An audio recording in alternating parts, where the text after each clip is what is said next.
Good evening, good morning, good afternoon, depending upon when, of course, you are tuning in. Welcome to Run It Back, episode number 57. I am your host, Menelik Fernandez. Thank you for joining in. Thank you for tuning in, watching, or listening, however you're consuming your media. The premise of Run It Back remains the same. We take teams that have played previously and we run it back, so to speak, where we take a look at some of the intricacies of the game time preparation, the scout itself, the matchups, what we did in game, adjustments that were made or were not made. We excuse me, often talk about hindsight is 2020. Well, with a small group of coaches, we examine some of the choices we made or didn't make and talk about if we would do the same thing or if we would do things differently, running it back. Uh, each week, while we do this show, we've been very fortunate to have guests on from the teams in the games of question. Um, hmm, that's actually very interesting. I'm sorry to go away from it, but my mother just handed me something that made me think that I might actually be related to our guest. We'll get into that afterwards, Coach.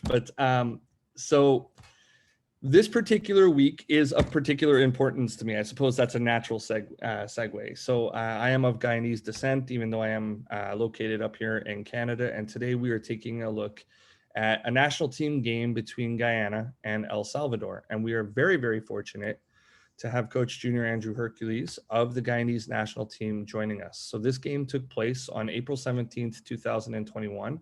And Coach Hercules, if you will give me a second, I would like to do you a little bit of justice with a warm introduction here. Welcome to the show. Thank you for joining us. Coach Hercules was the head coach of Plaisance Guardians from 2010 to 2020. He was the head coach of the U19 national team in 2016.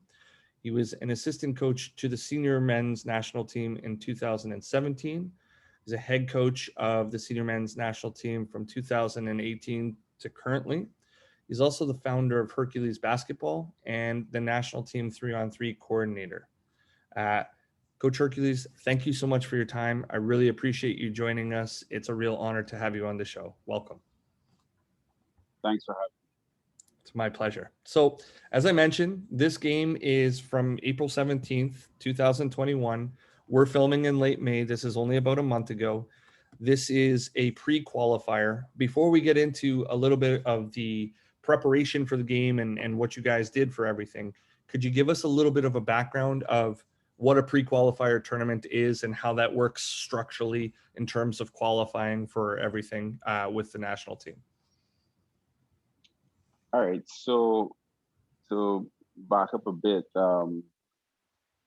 It's pretty much the pre-qualifiers. My understanding is it's based on zones, and FIBA breaks up.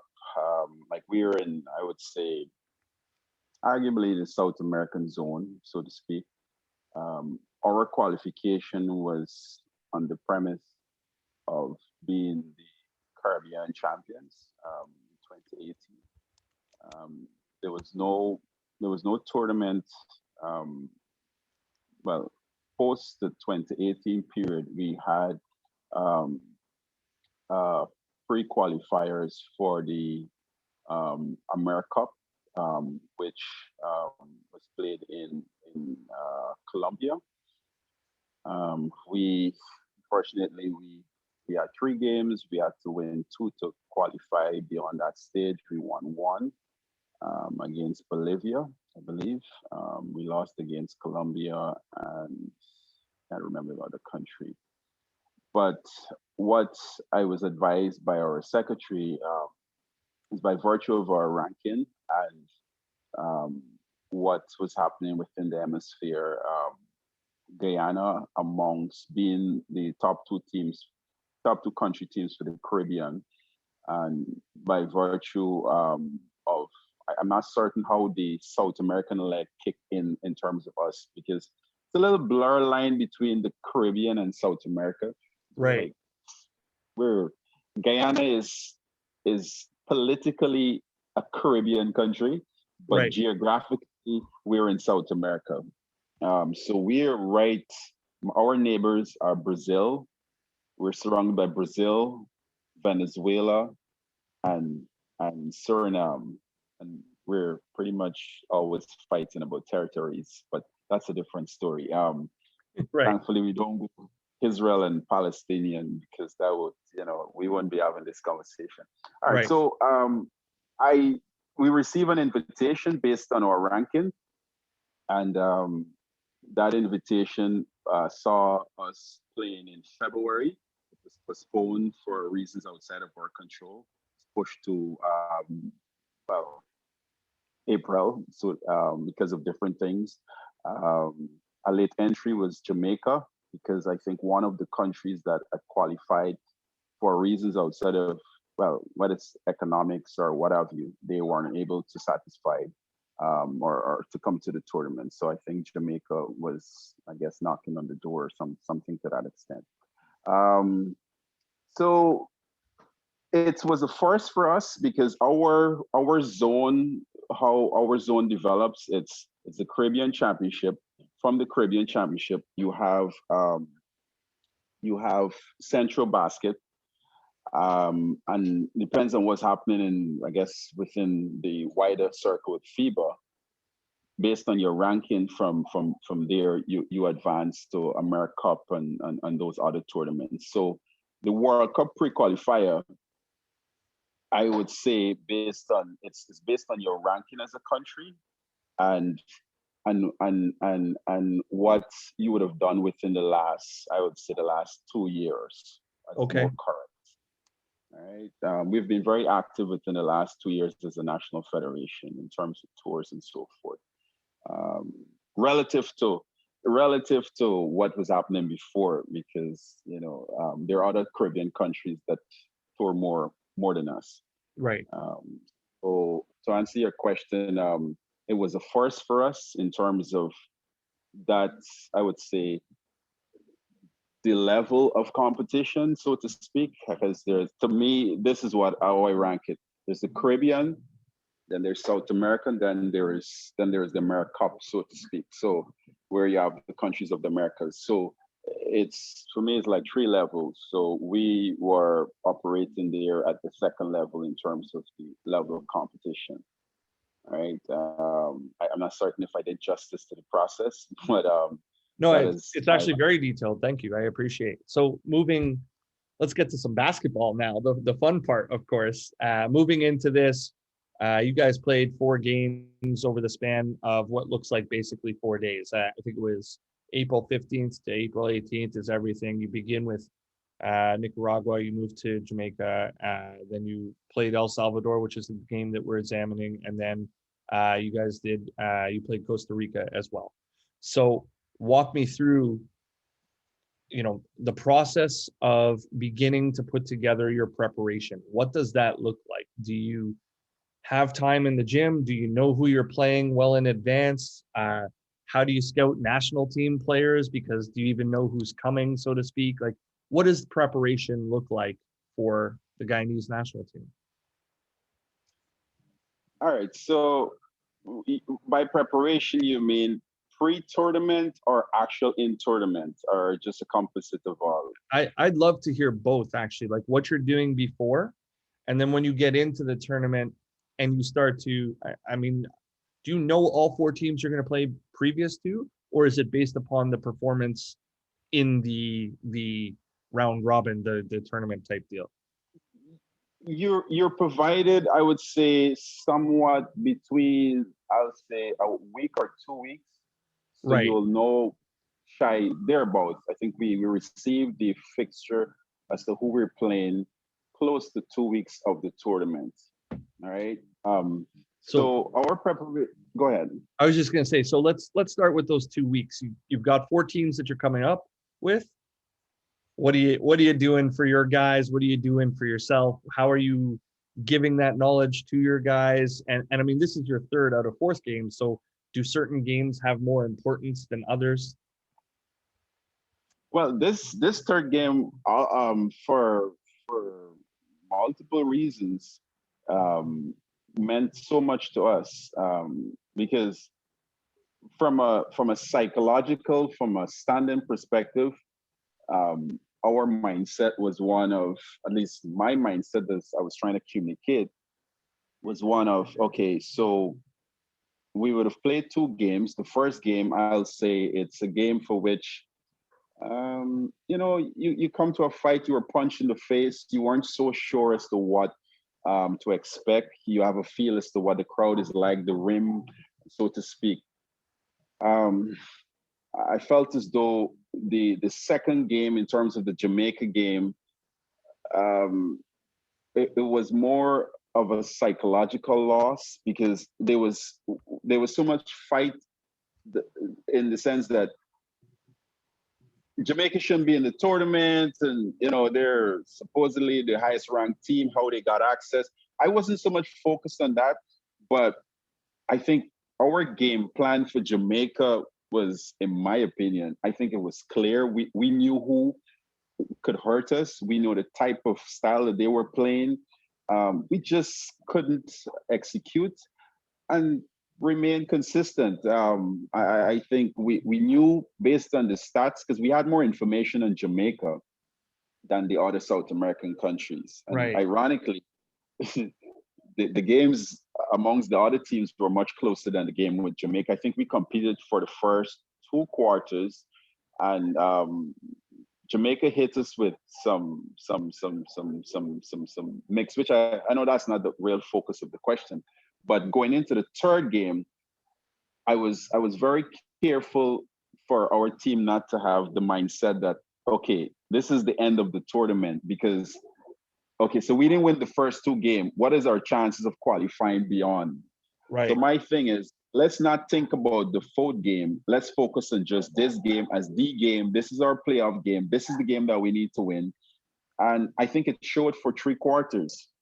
Um, my mindset was, okay, we need to play desperate, but we need to also make sure that we limit our opponent, but more so that we play to our strength. So I pretty much say I'm releasing the leash. So you have the autonomy to sort of to operate in that realm of level of comfort with some minor uh, restrictions, so to speak.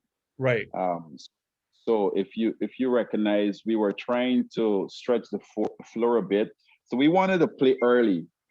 We started early. I think we attacked early, and the purpose of that was to make sure that we knew that if this is the home country, the crowd is they're going to bring the crowd. There's Right. probably going to be a big this. So we wanted to take the crowd out of the game. Um, we did that for three quarters, so to speak. But the mind stance your question, or planning and focus for the third game was, we can't control what happened in the first two games. We're playing a much smaller team in terms of size. We want to go inside first before because our previous two games we were jacking up a lot of trees, and so we said, okay, the focus is let's make our bigs work, and if they close out, or they double down, we can kick out. I had some challenges there, personality wise. Um, so, and my rotation, it was happening for a period in terms of, okay, so the ball should always find the person with the best option. But I want our consciousness to be, okay, let's go inside first before we can do anything externally. Like it. Um, Well, I mean, as a strategy wise, I think that's pretty clear. You're looking at playing for your bigs and playing inside out. Do you give your guys anything like a paper copy of who the personnel are on the other team, or who's going to match up with whom, or how, like which players you want to attack, or if you're saying you're going inside out, are you using particular sets? So like, hey, we're going to use more of this particular set in order to get the ball in and get second side, or anything to that effect. Like, does that factor into preparation? yeah, well, we do it too, sort of to make it simple. We first and foremost we establish the roles specific to players who who have an offensive responsibility, whether it be like, for instance, we had a big in Anthony Mo, 6'5". He's not very nimble, but he has the ability to stretch the floor. So we have a play that allows for Anthony to not only be inside, but we have a play we refer to as a four, which forces Anthony basically is a high pick, and and the guard resets the ball to the big at the top of the key. And for him, if that shot is open, he takes it. If not, he passes back to the small forward and he reposts. So to answer your question, there was a plan or a play specific to who gets the ball low. I almost never call plays for guards. It's part of the play, but it's not. There is probably one play that is dedicated for the guard. His role is to sort of to feel what is happening. Most of the plays is three, fours, twos. The guard, he has to read and react based on what is happening.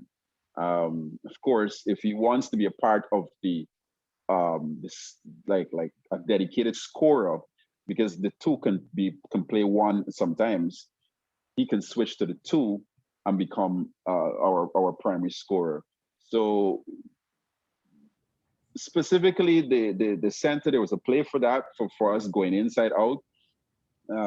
What I didn't cater for is I didn't have much movement from my tree once the play is happening without crowding the set. So if the ball goes inside and there's a possible, if he doesn't get double team quick, then based on his skill set, he can actually, I've seen him work. If there's a single coverage, he goes to work. It makes it easy. The challenge that we had is when the ball swings, a few of the game, when the ball swing, the reversal swing, sometimes the big would not follow the ball. So he would remain on the weak side. And then he forces the tree to say, what do I do? What do I do? Do I need to make a play? Because he's all the way over there. Because the coach is saying it's for through him, but he's on the opposite side of the court. The discipline, when you look up how many seconds do we have in the shot clock? Do I need to force this play, or do I still go through based on the game plan? So those were some of the nicks and knocks outside of which I'm sure you're going to give me a chance to talk about the fourth quarter. But we'll get to that with some of the film for sure. And I appreciate you mentioned some of the challenges. I'd like to go back to preparation a little bit. How much time do you get to spend with your guys before? Like you mentioned, there's a 2-week period, but are many of the national team players familiar to you over longer periods of time? Like you worked with youth before, now you've moved up to the national team, the men's national team. Have you seen many of your players over a long period of time? And do you understand a lot of their traits, the ways that they attack, et cetera, what their strengths are? And because of that, are you capable of referencing things like, hey, do you remember when we used to do this back then, as opposed to just utilizing the 2 weeks of preparation, so to speak? I would say 40% of, yeah, 40% of the players that I was exposed to from 2018, we tried to make the national team. So they were, a guard, in the captain. So I had about a handful of players, probably 4 or 5 that I was familiar with. The challenge with that is that the 4 or 5 players were not accessible to me until a week before the tournament. So while I was in trials, I was working with players who may not have made the team based on where we were, the competition we were going to. So the introduction to offense, I was like conditioning, you're working on some shooting, but you knew that if your offense is going to be predicated on guys who are not in your actual trials, then it's a little stiff, it's a little challenging. But what I try to do, I actually introduced it, and I said, okay, maybe two or three of the guys who are in the trials will eventually make the team, because then we had some logistical and financial challenges in bringing some of the players back home. So when they actually joined us, it was about 6 days to the tournament or thereabout. See, this process fascinates me, and I'm sorry to jump in just a little bit, because like for me, like as an outsider looking in, I'm like, how do you get to implement what sets you want to do? How do you get to piece together who's guarding who? How do you get to have those one-on-one? Like it's a lot of work in a short amount of time that you have to put together with your guys. And that process, I'm very curious about all the details that go in. I mean, you're playing this team, let's say El Salvador's got a big that played G League, and he played D1 as well. He's about 7'2", and that guy's a load. So it's like, you know, how do you game plan for a particular player like that, so to speak? Well, my approach was, okay, so if I'm going to battle with limited resource, essentially, I can do two things. I can focus on, based on the time that I have and the resource that I have, I can focus on what I'm going to reach. I mean, because part of your process as a coach, you sort of want to have a glimpse as to what are you going to reach. For me, the way I look at it is that I would try, a little research to see what this team is, who's probably a top player in the country, so to speak. I'm sorry to interrupt. And Coach, do you have access to Synergy? Would you guys have lots of film on these teams, or is it you have to do a lot of stuff online and just sort of, yeah? Yep. So that's not available to us. So my focus, or our focus, is I'm gonna try to make sure that essentially the 12 guys, regardless of when we decide on those 12 guys, to get the best out of the 12 guys, and not so much the mindset is not so much who we're going to play. So the scouting report that says, okay, this guy, every time he turns left, this is what we're looking for. We need to play him before he gets the ball. Right. That detail oriented stuff, I did that at level 2 coaching, and you try to transition, but there's no content to bridge that gap. So your mindset now is, okay, I have to make sure that if I have 2 shooters on my team, that when that game starts or when we're about to play, that the mindset, the shooters have the best chance of scoring as much points that they can score in terms of their strength. So my focus is now more internal, is what can I do to make sure that I get the best out of the players, and not so much how can I exploit what I'm going up against. I don't know if that makes any sense. No, it absolutely does. This is kind of like where I wanted to go with the preparation, because, so, I mean, I don't know if you're monitoring the chat at all, but like basically everybody that has put anything in, they're all similar type questions. I'll give you the bird's eye view of what's being asked. It's how many assistants do you have? What is your budget in 2018 trial versus competition? And then another coach DM'd me privately and was like curious to know if he was capable of putting the best team on the floor that the country could have put on. So I think all of these questions, in fairness, would go to what sort of resources are being utilized versus what sort of resources can be utilized. And I personally, I mean, it's completely up to you if you want to talk about that. But for me, I'm more curious about doing what you do with what you have and what you chose to prioritize for this particular game. So like, if you only have 1 or 2 assistants and you don't have okay, the second question more locked in the summary of the first. Right. No, summarize the first question. I'm sorry, I misunderstood. Apologies. My second question is basically but the second one I have. We're going back and forth a little bit. Coach, are you still there?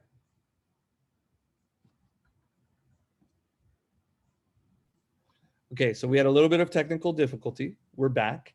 So the questions were how many assistants, budget-wise, what are the resources like? And then I believe the question that you missed that I was asking was really what are you focusing on based upon perhaps having limited resources, or perhaps not having all the guys that you want because it's a pre-qualifier versus more of like a qualifier type deal. So like if you could tie those things in together for us, that'd be great.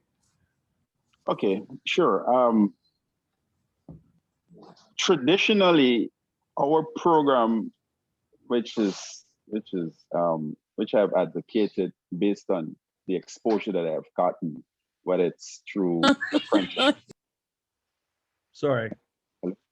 Yeah, whether it's through apprenticeship, I've said, okay, we have traditionally had one assistant, even at the senior national level. Right. We had an opportunity in this tournament for us to have two assistants. The federation felt that the budget could not have afforded two assistants. One was more technical than the other. One of the assistants had institutional knowledge, as we've worked with each other before. He was good. He was a very good, in my opinion, very good scout. He has a very good eye for detail. Right.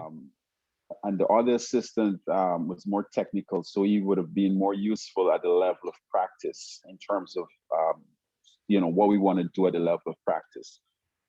I couldn't have both. The limitation with the first one was he was more old school, so he's not so much familiar with technology per se. But if you give him access to a tape and tell him to break down based on the things that you're looking for, he can do that. But he can't do it on his own. So, but this is not something that the federation would spend much time focusing on. Right. To fast forward it to sort of to the next question as it relates to the resource. We almost 80 or 90% of the decisions are made based on resource. And it's not so much what we would want to achieve as what we think we can afford to do. Our highest success since we started, I think it's since 40 years since the federation was formulated. We have in 2018, I believe, would have been the most exposure at a national level that we've had in terms of resource personnel. Before the Caribbean Championships, we actually had an international friendly.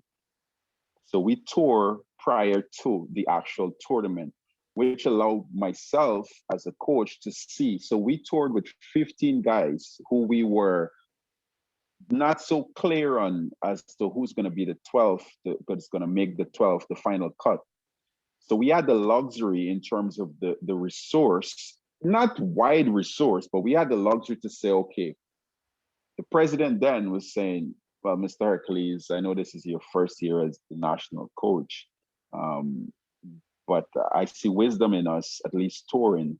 And that was actually his decision as a president. It wasn't Right. even a coaching decision. Can we see what these guys are made of before we actually go into the Caribbean Championship? I think that was missing in this tournament. We didn't have that luxury. So while I was operating with 40% of the guys that I was familiar with, I didn't have the opportunity to take that whole and put them in a set to say, I don't know what Anthony would do in this set, because I don't know well Anthony plays with Colwyn, because yes, Anthony comes and he's a scorer, but does he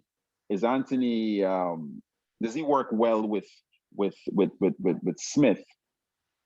And I didn't have that luxury. So to answer your question in terms of resource, that part was removed. If you're looking at a formula, a year that we were more successful against this year. Right. So, so the resource, I would say, based on where I think we ought to be in terms of resource preparation, access to films. At least I placed this in my report. I said we should at least have one tour where you actually, so if you're having 20% foreign players coming in to join the team, you should at least have a minimum of one game or one tour of 3 games where you can see how these guys react, how they For sure. operate. Creating a sample size. So that was missing. Now, I'll give you a typical example. I mean, it's probably seem kind of like unfair, but it's something that I mentioned in my report. We had a guy that came that was, in my opinion, when I assessed it after, he had to be injured because he pretty much played about 2 or 3 minutes in the first game, and that was it. Okay. Right. So if you had a pregame, you would have seen that as a coach. You would have, you see what I'm saying? He's not moving well. Something's not right there. Yeah. Right. So you had those limitations, and I try to, it's never just X's and O's with us. It's never, So when I speak to other coaches across, and you have someone focusing on the statistics, you have someone, you don't always have to have the biggest budget, but certain things you should not compromise on. Yeah. So I would assume that there are differences from, I mentioned in your introduction, you were the head coach of the Plaisance Guardians. Forgive me if I don't pronounce that correctly. I would assume that, with your team, you get to put in the style of offenses that you want. You get to put in the style of defenses that you want. And then you have time to refine and add and subtract and come together with, which players are going to play when and what, so with this team, with the national team, what does the night before this game look like? We talked about the couple weeks leading up. You've decided you're going to zero in on this game as, hey, we identified this. We want to win this. Are you going to play? It was. I'm sorry. Are you going to, keep screen coverages the same? Are you going to investigate matchups? Are you going to tell the guys you want to play the same pace of play that you were playing previously, or you want to adjust it? What are the basketball intricacies that you're conveying in the time between the second game and this game? All right. So first of all, I try to disconnect from the second game. I tell guys, it was difficult to stay off of social media because you're dealing with two sets of players. Some who are more exposed to, you will say it. Some who are more exposed to, I have more playing time maybe at the professional level. We have like maybe 4 guys who've played professional, some not so competitive, more within the last 2 years or 3 years, but they would have been exposed. So I say to guys, because you lost by that margin against Jamaica, it's important for us to, well, some were saying, yeah, coach, I'm off of social media and, it doesn't affect me. So I'm trying, my first goal is to try to disconnect from the Jamaica game. Right. Because there's some emotions still running very high because, oh, Jamaica beat you guys by such a large margin. You're going to guess, so my second focus now is I looked at I think that was their first, if I'm not mistaken, that was their first game was against us. And I'm saying if I'm El Salvador and and I'm playing Guyana, okay, so Guyana's lost the first 2 games. So I want to come out and sort of take away whatever confidence that is left for the Guyana's team. Right. So my second goal was to make sure that our level of confidence as we match up again. So first I said, look, we are, with the exception of that 7-2 guy, which I anticipate him having some problems for creating some problems for us. So I said, okay, there's no way one guy is going to beat us single-handedly. So I said, let's force a double and let's make the smaller guys work hard. It so happened that my co-captain at the time was saying, I mean, I learned this maybe later in the game. He was telling players when I was communicating, we're gonna double the guy as soon as he gets the ball. His communication on the court was, do not double the guy until he puts the ball on the ground.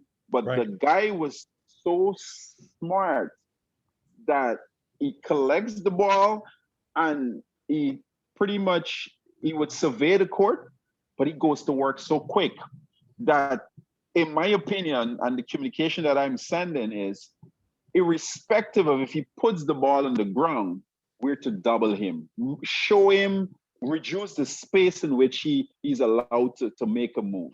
Right. And so that was from a more defensive standpoint. Offensively, I'm saying, let's make sure that we attack so that this 7-2 guy within the first quarter, force the coach to take him off and to play him only when necessary. So the matchup becomes sort of neutral. We were able to do that even with him on the court. So I think, and that's because, you know, if you look, we were making plays after plays. A concern of mine when we went ahead by about, I think, not a concern, I had a conservative view. I said, okay, so we were ahead by, I don't know, 12 or 10 points. And my guard, my point guard, who happens to be my captain, was saying, you know, coach, I'm a little winded, you know, but I'm going to push through. So I said, it's important for us now to manage the process, because while there was an urgency within the first 3 quarters, can we now manage this process going into the 4th quarter? And sometimes when you say that to players, in my opinion, if you say that to players who are not that mature, when you ask them to manage that process, if some of them would interpret it as, let's just move the ball around with no sense of, okay, let's not remain aggressive. So the ball starts to move out away from the basket without that mindset of, we still need to score. Right. So to sum it up, I would say the mindset was, we focused in on making sure that we give the 7-2 guy as much difficulty as possible. It didn't happen because he ended up scoring, I think, about 32 points or something like that. Yeah, you had a pretty good game for sure. Coach, I have 2 questions before I get to film, and there's one question in the chat. The question comes from Savag, and Savag is just asking if there's any naturalized players on your roster or if they're all born in Guyana. Yeah, it allows for us to have one naturalized player. He's from Brooklyn. So he's, I think it's his name. I got his name just now. It's escaping me. But the provision for FIBA allows for us to have one naturalized player. So yes. Okay, appreciate it. So my last 2 questions. Yeah, we had an option. We actually had an option between I think that guy and there was a player from Canada. I don't recall his name, but both were playing the same position. Right. But there was some documentation challenges that didn't allow, I guess, for him to. I understand. Okay, so I have 2 questions before I move into some film. The first question is, what are you keeping track of during the game? And do you make adjustments based upon what you're keeping track of? So, like, do you have your assistant coaches doing things like fouls or defensive kills or deflections or anything like that? And what's important to you on a box score? All right, that's a good question. For me, I am interested in my turnovers from how well are we taking care of the ball. I'm also interested in our ability to get stops at key Right. points of the game. I look to games before to see where we lost the game in terms of the quarters. Are we better in the first quarter, the second quarter? Where does our explosion occurs based on quarters? Right. Um, so we recognize that we were losing most of our games, almost all of our games in the third quarter. You may see maybe one or two of the games. I think the two last games, I think we almost didn't go to the locker room.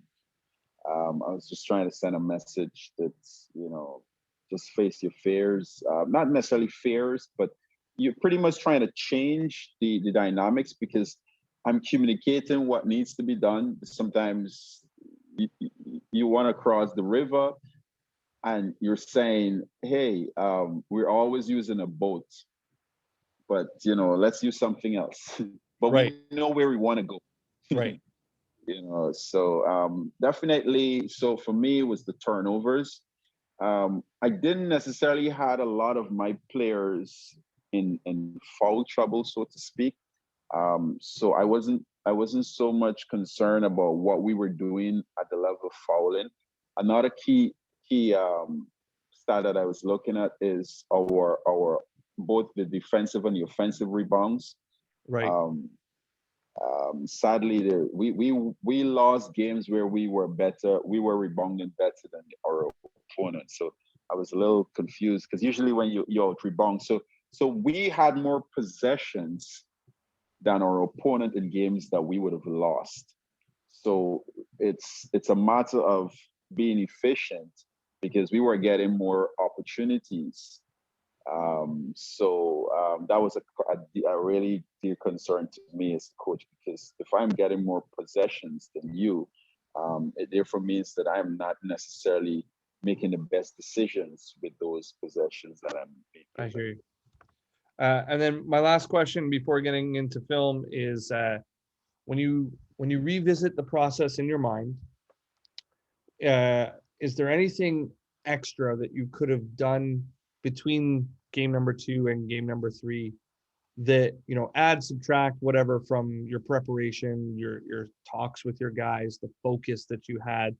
Is there anything that you could add or subtract that you think maybe this probably would have helped? We should have added that. Or I spent too much time on this and I don't think that helped really. I should have utilized that time better.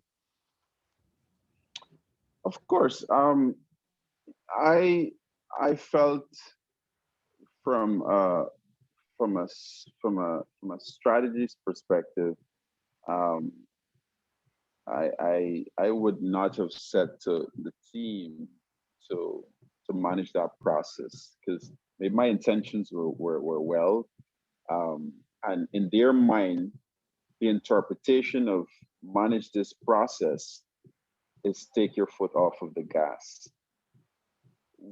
What I also would have done differently, I mentioned it. I didn't think I spent a lot of time on it.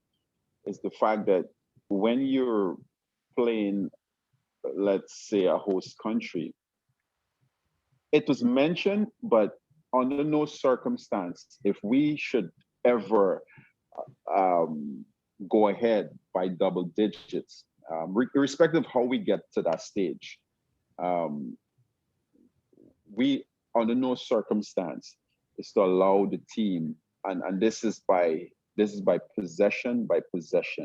We, in my opinion, we weren't playing possession by possession. I think I would have loved to focus more on that. I didn't.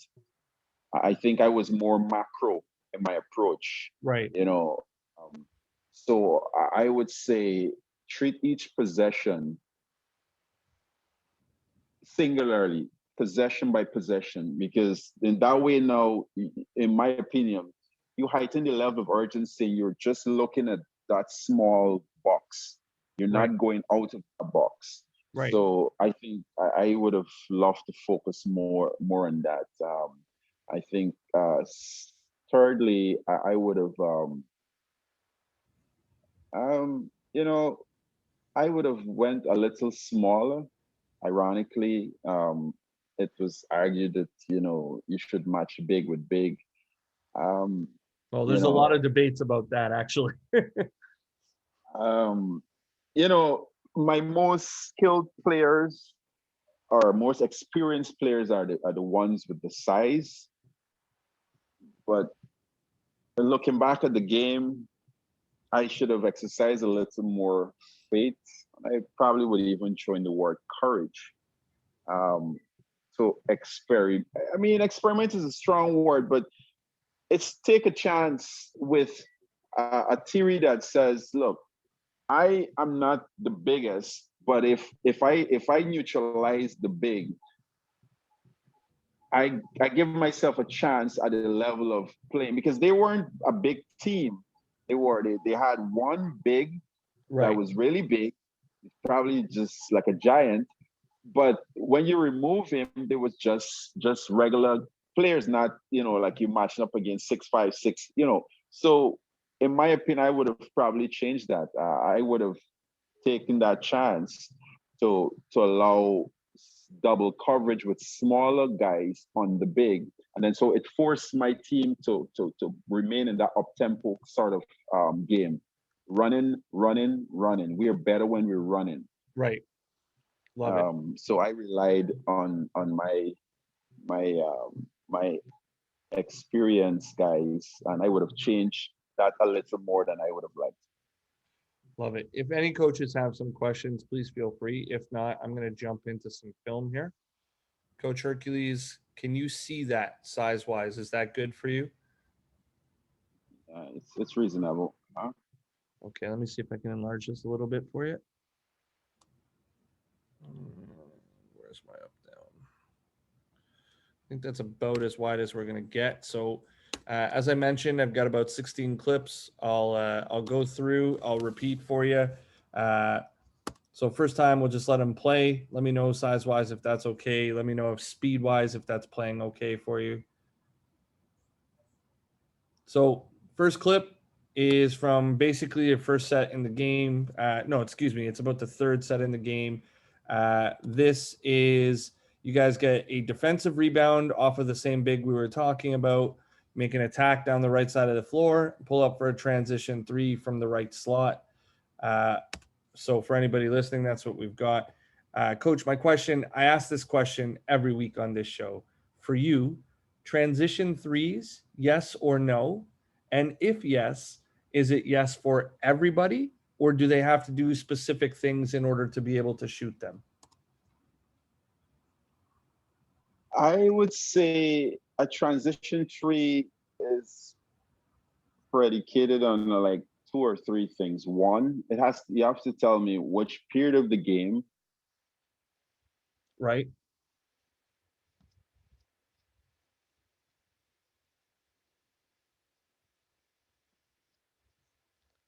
So I'll start the recording back up there. You had said depends on which period of the game. Good. So yes, as I said, depends on which period of the game.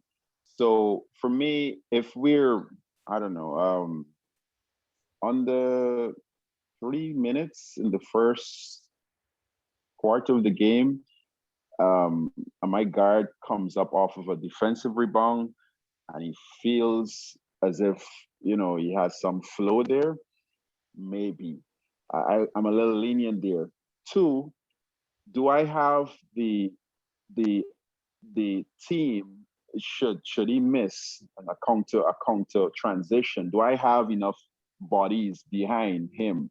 So if you see those guys are running into play, usually this, if you do a transition tree like this, I just want about just two persons shooting this. It's either my guard or my best offensive player.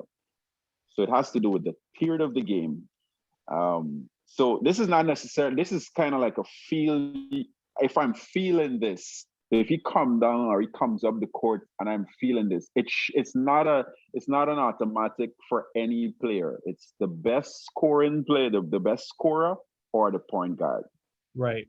So So basically, the people that have the green light are your best scorer or your point guard, but it also depends on when that's happening in the game and how many players are there with him as well. well, in terms of a counter attack, you see, if he misses, and do we have legs to counter transition to play transition defense? Should he Right. miss? Right. I get you. Awesome. Next clip is, I think, seems to be one of their staples was utilizing stagger screens. This is a baseline out of bounds. See this play a few times during the game, and my questions basically are a few. Excuse me. Sorry, I'm very, very sorry about that. So, I mean, for anybody who's listening and not watching, they pop to the ball side, they reverse the ball, and then it's a stagger on that original ball side for the inbounder, whom they give the ball back to, and he shoots and hits a 3 from the free throw line extended. So, Coach, do you have this set? Do you know that it's a staple? And when you watch it, did you play it the way that you would like to? And if not, what would you do differently? All right. So for the stagger screen, my philosophy is, and always is, it's two things. First of all, you need to communicate. The closest person to the ball is the person responsible for the ball. So if I am marking somebody on, let's say, a big, or we playing man, or so on, and that shooter comes off of the first pick or the second pick, and I say it's not my responsibility to go out because my guard is trapped off of the first pick, that play will always work. So to answer your question is, it's always the responsibility of the person who is closest to the ball for that person to either show or full commit, and trust that the other person who is late or who just came off of that pick will commit to your player. So allow me to do this just to clarify. This person's responsibility is to decide basically what happens, and then this person's responsibility is to read what the first person is doing. Correct. So your person guarding the top stagger is deciding whether they're going to switch out or stay Correct. home. And then this Correct. person has got to make their decision based upon that. And so, I mean, as far as having the set, you mentioned you didn't have video. Was this one that you were able to discover that they run baseline out of bounds? It seemed to be a staple of theirs that they ran, I think, So, 4 times in the game. yeah, this I would have loved to adjust a little more, because I saw it after the game. As in, I mean, you see it in the game, but I say, okay, call it and switch. That was the communication that I was given. But no, this was more evident after the fact. Right. Okay, so next clip I have is a stagger in half court play type deal. There's a couple of these that they run little wrinkles off of the help side stagger. So here's a help side stagger. You've already let us know that it's the top person's decision. He curls off of the top of it.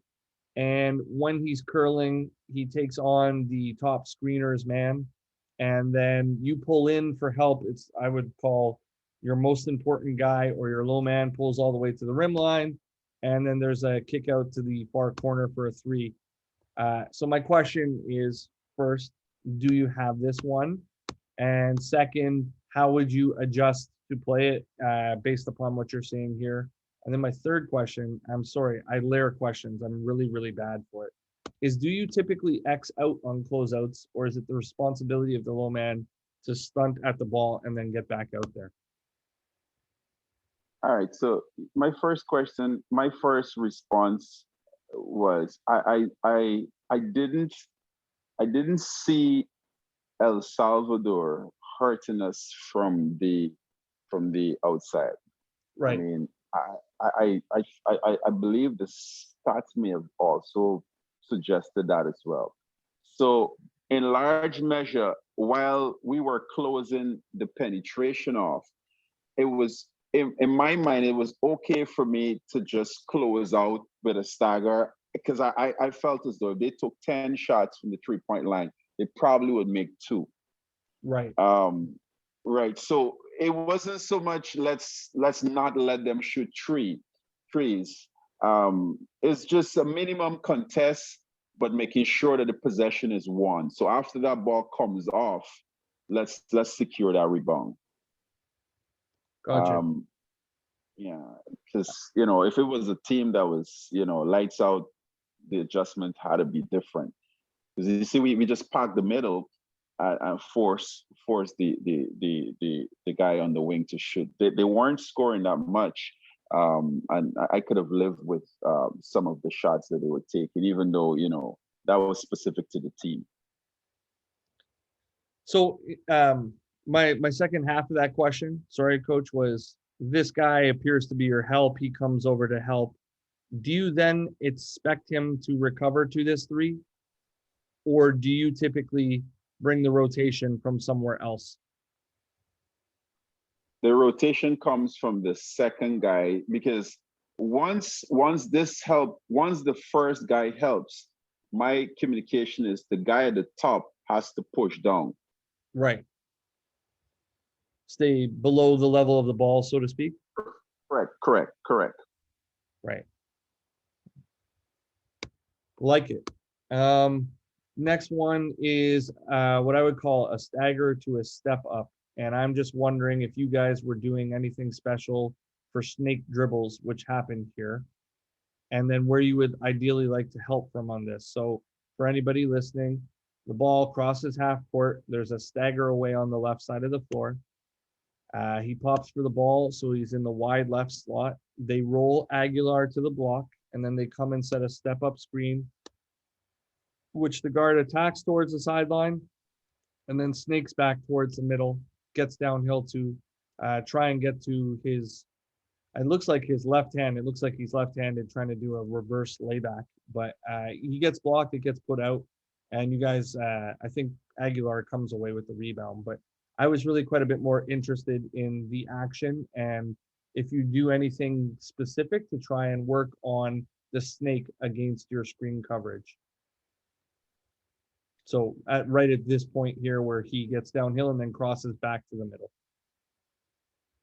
All right. So to me, if it's a guard on the snake stagger, if it's a guard, and most times you would have a 3 or 4 picking up because you see the guard stop the play. You see the guard is trying to fight over the screen, but it's a solid screen, right? So my thing now to the once this you call the snake once the snake, the penetration happens right below the 3-point line. I say to the big, just fall back, force the guard to make that pop shot.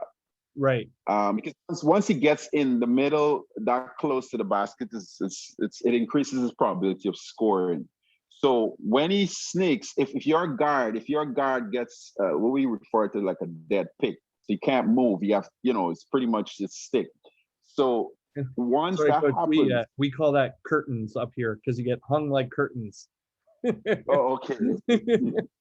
Okay, so I say to the big, force the guard to make that long two.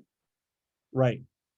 But it's a quick reaction because you don't know whether or not he's gonna full drive. But once he try to push, you just force him to make that high 2-point. Don't overcommit because he's gonna just blow by you.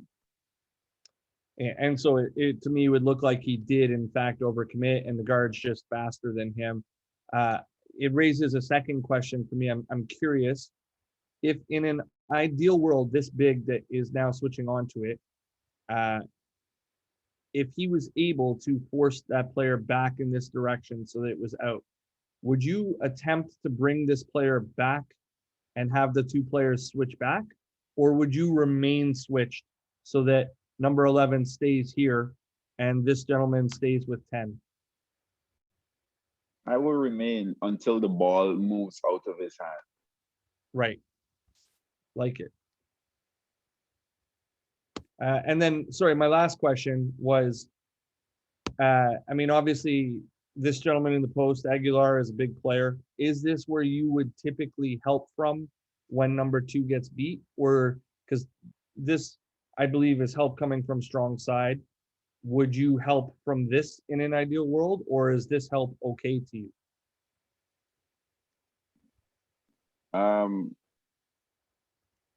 My secondary help. Okay, so when looking at Aguilar, I think we talked about it. Very small. We spoke about it, not in large detail. I prefer for Aguilar to skip to the, well, what is the weak side here? Let me see. So I would personally say that this is the weak side of the floor, and that Okay, yeah. this gentleman is helping off of their big, who, if I'm not mistaken, his name is Aguilar, correct? Yeah. Yeah. So when the help comes off of this side, are you okay with that? Is that within your last line of help defense? Which help? The guy that is the guard that is. Look, my thing is this. I would love to have Aguilar. Okay, so the question is, where is the help coming from? That's your question. Yeah. So like in an ideal world for you, which side do you help from in this scenario? I would help from the center, as opposed to the base, because there's no help there. Absolutely, and I was saying, we argue about this a little, saying force him to the base, but if you don't have a shot blocker coming off from the weak side, there's no point in forcing him to the base, because if he has that upper hand on you from the base, then that's just an easy layup for him. But if you force him around, your guard now, whomever is on that weak side, and I don't care if he makes that extra pass, because he wasn't making the pass, and I keep saying this, he was not making the extra pass. Right. Like Aguilar was just determined to score. So force him to turn in and have your guards play him low, as in if the ball is low, go low for the ball, because once you raise it high, there's no way you're gonna block that 7 foot unless. So my answer is to force him in and have the weak side commit and force him to make that pass to the weak side, because it wasn't really happening. Gotcha. I've got a horn set by them. We call this horn's chest up here. So ball screen, flare screen is basically what happens. And then they just roll their big down into the post. And I had really put this in because I was wondering, and I think you actually answered this in the preparation questions. I was wondering if there was a change in the time when you were coming to double team their big man. And I think you sort of clarified the miscommunication that happened, that one of the players on the floor was saying, don't come until the dribble. Because when I was going through the game, I noticed that this is immediately after half in the third quarter. And I felt that the help came quite a bit faster here than it did before. So I was wondering if that was an adjustment that you had put in at halftime with this clip to come faster and harder. Yeah, I mean, when a guy scores mostly close to 20 points, I mean, with almost single coverage, then, and you're saying let him put the ball on the ground first. I said no. Let's force him to make a tough decision. He wasn't passing. I think 80% of his baskets were not. He wasn't resetting any pass. Once you dump it into him, he was going to work almost instantaneously. Right. So why wait to put the ball on the floor? So that was an adjustment that we tried to enact, to close to double early, and not necessarily wait until he makes a move, because that was hurting us. I hear you. I'm going to skip a little bit ahead. I'm just noticing we're coming up on the 90-minute mark that I asked you for, and I definitely want to get to the end of the game here and talk a little bit about that. So I've got, I think, one more just before I get to the end of the game part, which I believe, if I'm correct, was this one. This was one of your offensive sets. It was a pick and pop type action right here. So they pick and pop, they drive the ball on the right side and don't drop it off. It's a bit of a contested shot. And I think my question when I was watching this, not being married to the result of the missed shot, but what are sort of your penetration type principles? Once a guy gets downhill, do you have players moving to certain spots? How are you teaching in terms of when to look second side versus when to finish? And, when does shot selection play into what happens?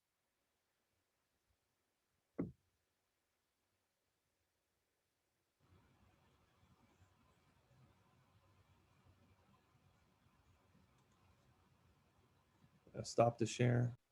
All right, so we had a little bit of technical difficulties there. We've got Coach Hercules back.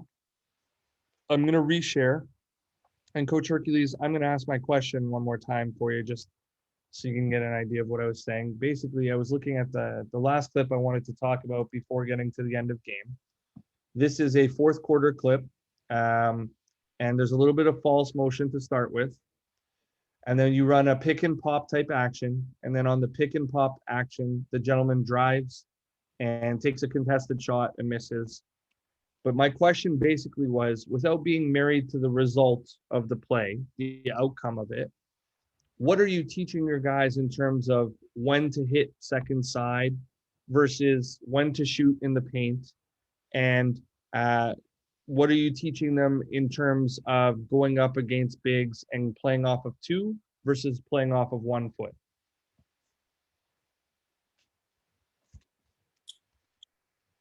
All right, so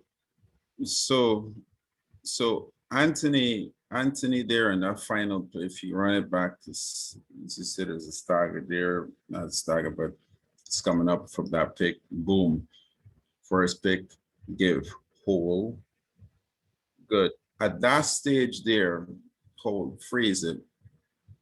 For Anthony, now, I would say to this, I would say to him pretty often, if that shot is he can shoot, he has range. In him, I can't see the time at this stage, but I'm saying it's clearly that guy closed out, which was to me, you had to make 2 options. Is it a full closeout? That shot was taken away.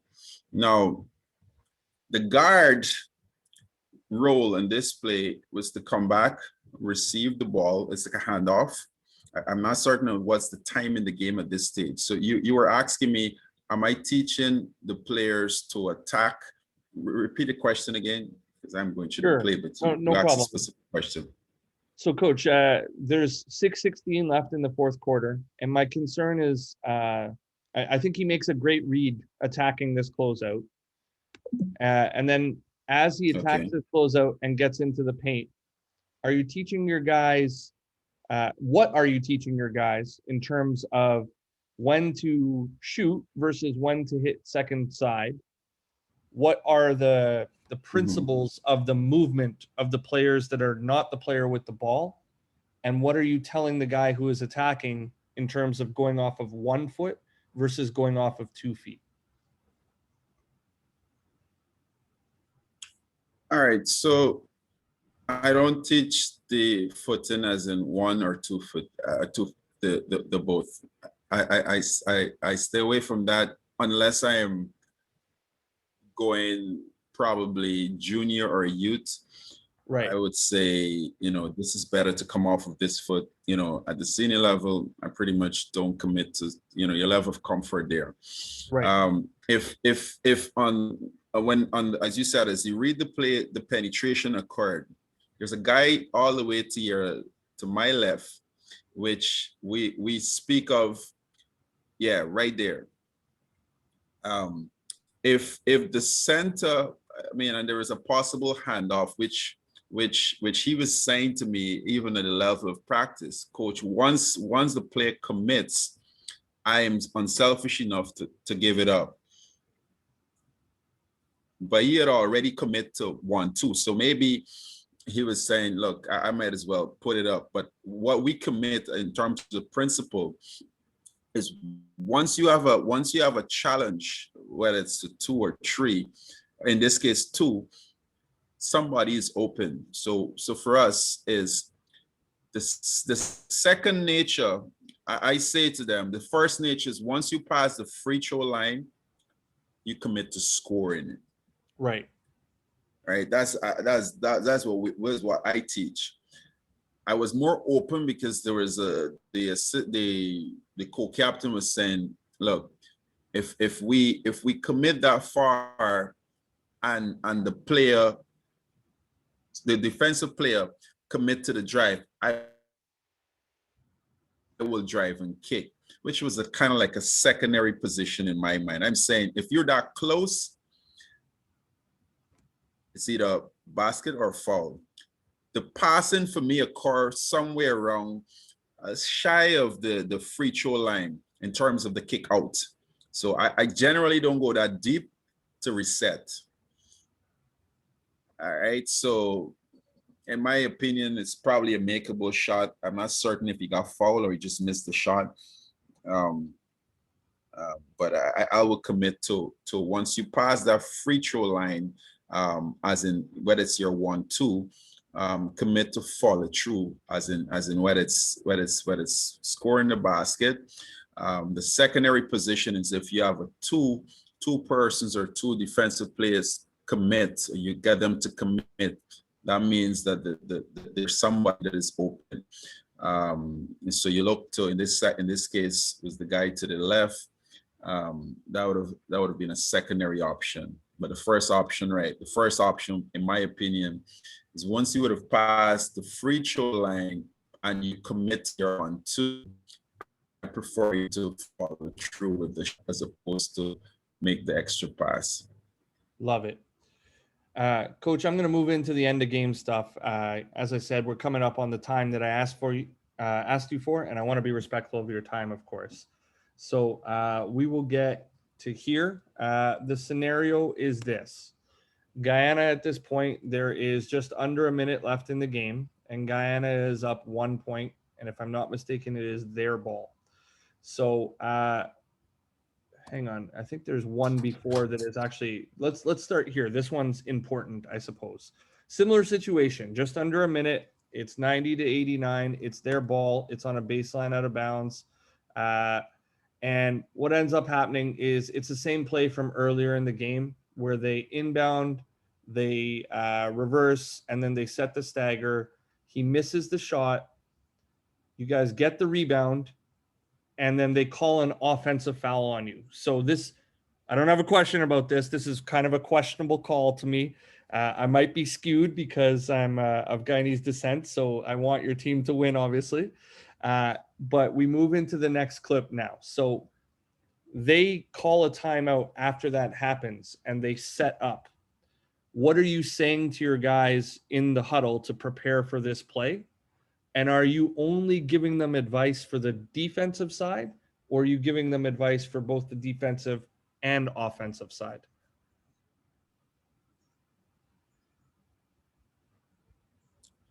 All right. So my instructions, so from a defensive end, I'm saying, first and foremost, I figured they were scoring well at the level of the free throws.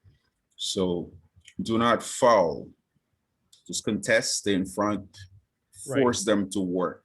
From a defensive end. I believe, if I'm not mistaken, the 7-2 guy was out of the game. I believe he was. Yeah, you're correct. Edie was fouled out or something. I'm not surprised. I don't think he was in the game at the end. Good.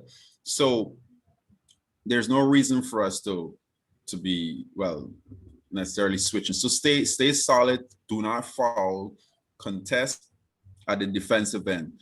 I'm not certain if I say switch everything, or in fact, I wouldn't have said switch everything, because in terms of our physical matchups, to me, we could have fight over screens and stuff like that. So it wasn't switch everything. It's over, don't switch everything. Just fight over. Offensively, I believe our set offensively was the game was tied, or we were down by one. Well, you're up by one What here. was the score of the game, if I recall? Coach, it's here for you. We're up by one. Okay, yeah. So we were up by one. So there you go. All right. So good. I'm not seeing it, but I trust what you're saying. My thing was, at this stage in the game, there wasn't any specific set play at this stage of the game. My first thought was make sure that the offensive team gets a high contested shot, whether it's a drive, a pass. So the first goal was to make sure that the opponent, whatever scheme that they were concocting, is to make sure that we contest everything. And when we get I keep saying, somehow I felt as though we will get the ball, irrespective if they score, they do, or they miss. When we get the ball, I was insistent that the ball, in terms of the decision as to who's bringing the ball up the court, it should be Stanton Rose, which is my captain. Right. It's clear. Under no circumstance, I wanted my big, which is the person who end up with the ball, to be bringing the ball up the court. There was two primary ball handlers, and look, we ran a press break in practice. I didn't think they were pressuring us to put. There wasn't any press break necessity for us to enforce. At least that's what I felt. But is this? I'm not seeing. There's sometimes that the video gets cleared and it gets blurred. I'm trying to determine if they were doubling my captain. I'm sorry. So that forced him to be out. They were top and bottom denying this ball handler, which is number 12. Then the one player falls, and then you inbound over the top and attack down the floor. And then when he gets to the left wing, he ends up getting doubled and eventually tripled. He swings it back up to the top, and he actually ends up traveling on that swing pass. So there was an overlap, I believe, with what you were describing and the clip before that I had asked you about, and that's not your fault. It's clear to me that what is happening is there's a lag between the video that I'm showing and what you're seeing. So, I mean, let's talk through it, if you don't mind, as to what's going on. You had mentioned you came out of the ATO, you wanted the particular player to bring the ball up the floor. So, good. So my I haven't spoken about the defensive assignment as it relates to just there was no, well, we talked about not switching anything, stay in front. Was purely our philosophy was, if from a man into a 2-3, because I keep emphasizing, I just wasn't convinced that it was a shooting team. So right. I was prepared to force them to shoot. You know, that being said, when we're now switching offense, I said I relied heavily on what we refer to as free play. Free play is where the guard decides based on the options that are available, especially with close games. And I don't believe I had a timeout left or anything, because I checked and that was another blunder somewhat. I mean, in these kind of close games, you would love to have a timeout, at least one, for you to go to something specific, especially when you don't have when you have possession. So I was relying heavily on us being able to make a stop, which I believe we were able to, in the sense that we forced them to have a shot that we probably would like for them to take. The offensive rebound that we receive and started to transition onto the other side, it was one of the worst calls I've seen in my short period of coaching at this level. A guy just received a rebound, an offensive rebound, and going forward, and you call a foul on him for somebody who's coming from behind him. Right. So I was surprised he didn't give me a technical foul, but then you would have probably heard I'm responsible for the entire game, what have you. So that was one. I questioned, and usually my point guard in situations like this, one of his strengths is his decision making. I praised him heavily on his ability to make good decisions. So when you rely, you looked at the pieces, and I say this, I didn't say it as clear. I don't want the ball to go to him. Not in strong words, but I'm saying I want the ball to go to you. I want you to bring the ball up the court. The offense starts. Maybe I'm describing two things. I'm describing the final play, which was awful. I'm not describing the travel, or quote unquote travel. For him, he knows that he needed to remain in the middle of the court. Right. So you're talking about right to give himself more option, and he knows this more than anyone else, that he can change pace to free himself. If there's a double, he don't need to push at the same pace which the double is coming, and he could reset to see what's happening. I don't know if the moment got to him, but he's generally never flustered like that. So I that was a little. I mean, and I felt the call too, because he was saying, "Coach, they were banging me." I didn't at that time. I was a little worked up. I didn't thought it was a travel. But I was more. I couldn't communicate at the time that I had preferred him to remain at the center of the court than to push to the base, to the corner, which limits his options. I hear you. So, Coach, the gentleman that ends up shooting, though, this gentleman right here, is this the person ultimately that you did or did not want to shoot the ball? I believe that is Stanton Rose who shoots this. The decision to shoot the ball was not the right decision at that time of the game. I believe he subbed the ball. It was a bad decision. I thought that for someone who was as experienced as he was or is, he had to make a better decision, as in to pass the ball up or call the guard. Because when you look at the time, there wasn't an urgency for him to make that play, right? And so no, I didn't want him to take that shot under no circumstance. It's like you can win by 2 points, but you're taking a 3 for what? Right. And first quarter of the game, when his legs is under him, he can probably make that shot. But it's the timings of the decision. It's like you look up at the time, the clock, where we are in the game, and you pull that shot. It's like a no-brainer. But I just think it was a bad decision. I didn't want to go further than that. Fair enough. Well, Coach, that was a heartbreaking loss to watch. I think definitely the offensive call is questionable, and there's just an unfortunate series of events following that.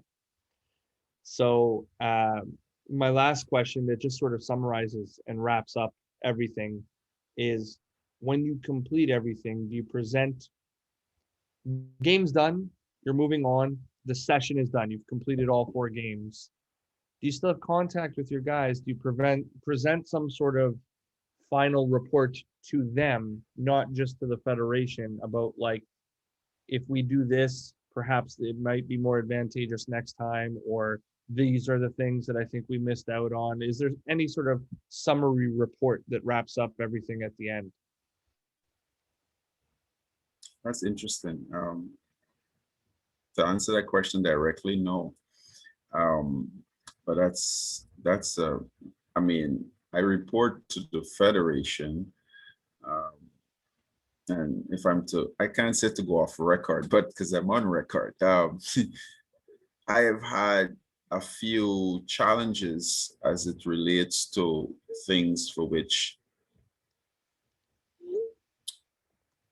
got blurred with the federation and the players. Right. So I got caught in the middle of that.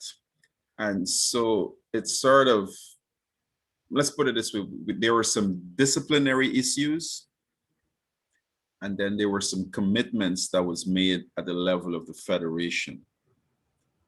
And players got very emotional. So I think looking to your question, that would be something that would be very helpful and something that I can definitely adopt. And thanks for that question. What I would generally do, I would reach out to specific players. But specific to this tour, it was so,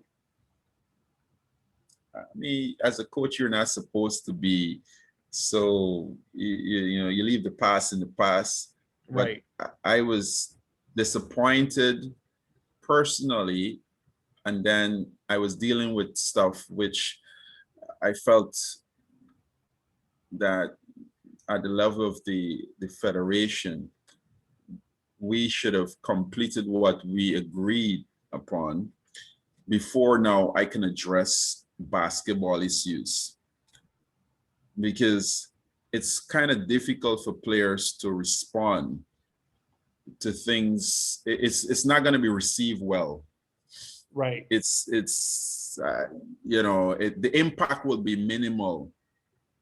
It's like you went to work, your job was to cut 10 acres and you cut 4 acres or 5. And I say to you, once you show up to work, I will do this. But the target is, our objective is to cut 10. Maybe we didn't cut 10 acres, but we show up and we cut 5. Does that mean that, there's no appreciation for the 5 that we cut? Because you made a commitment before, but our objective was to do 10, but we didn't.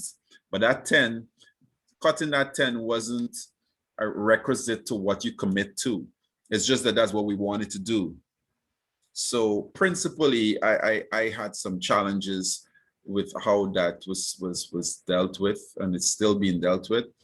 And for those reasons, even if I had that report to now say to the players, this is what I felt. I expressed things in the locker room post game at the last game. I expressed how, the opportunity to, but a more final report that says, okay, if we're doing this again, we should focus on this, or we're doing, and allow them to see where I was looking, and, no, I didn't. I mean, but thankfully this session allows me to have that mindset. But I'm struggling with being a part of a coach, and then there's an administrative part of things, which for sure, which I wasn't. Yeah.